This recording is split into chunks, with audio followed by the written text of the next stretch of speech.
Next speaker here was governor of New Mexico. He built more bills than all the other governors combined. I know certainly more than Tim Pawlenty over in Minnesota. Right now, Mark Dayton might be. He's got a Republican legislature. He just loves to veto all their bills. It was to cut the budget 14 times, or I should say the taxes, which made New Mexico a surplus. I could hardly find it where the surplus categories being from Minnesota again. I can't believe how much our governor wants to spend. He got an extra $8 billion, and he went 12. You know, I think 8 was enough. But I give you with Gary Johnson. Gary!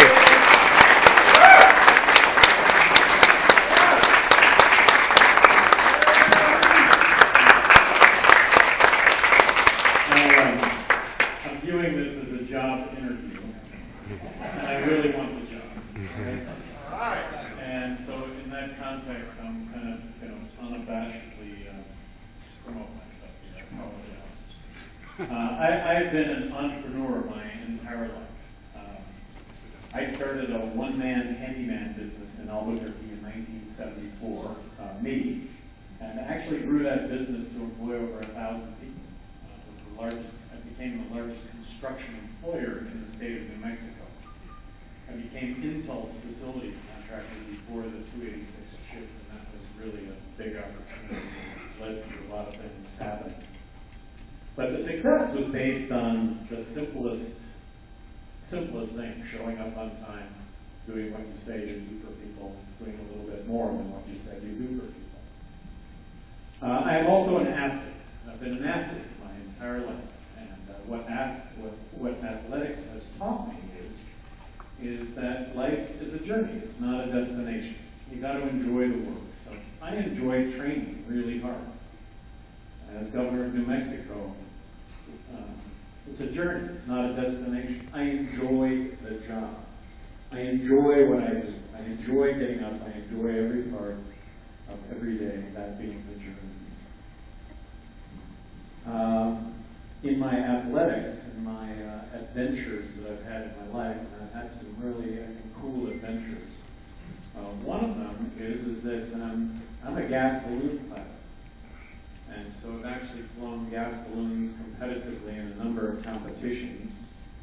And if you don't know anything about this, it's really dangerous. It really is dangerous. So Richard Abruzzo and I, we took off in the 2001 competition from Albuquerque, the America's Cup Gas Balloon Challenge. We flew about 1,800 miles, and we found ourselves over Madison, Wisconsin, headed to cross Lake Superior around midnight that night. And this had been a 2-day flight, and we looked out at it was drizzling all day long. Well, the entire horizon just lit up with lightning. So we had to land. And we were traveling across the ground at about 70 miles an hour. So 70 mile an hour winds, we're being pushed by the balloon at 70 miles an hour. We go to land. And if you think landing a balloon it was 70 at altitude, when we got down lower, 50 miles an hour, if you think landing a balloon at 50 miles an hour it's unsafe. It really is unsafe.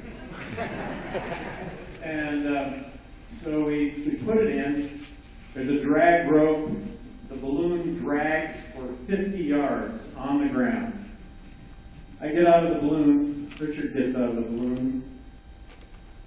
Man, there's cow crap everywhere. There's cow crap everywhere. There's cow crap over here. There's cow crap over there. Bottom line was that the farmer that day had spread a 50-foot wide swath of cow manure a half mile long, and we used that as a landing spot. Welcome to Wisconsin. Smell our dairy air. Really a shitty landing, I gotta say. I was 2-term governor of New Mexico. Arguably, I was the Libertarian governor of New Mexico for 8 years under the guise of being a Republican.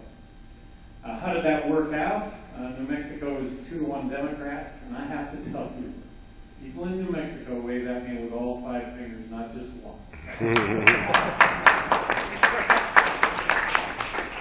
Bad news. This country is really in trouble, deep trouble. The good news is that we can fix this. And in trouble, our government's going to collapse. It's going to be a monetary collapse. The dollars that we have aren't going to be worth anything. Again, we can fix this. We need to stop printing money. We need strong U.S. dollar policies, not weak U.S. dollar policies. So I am making 3 promises as President of the United States.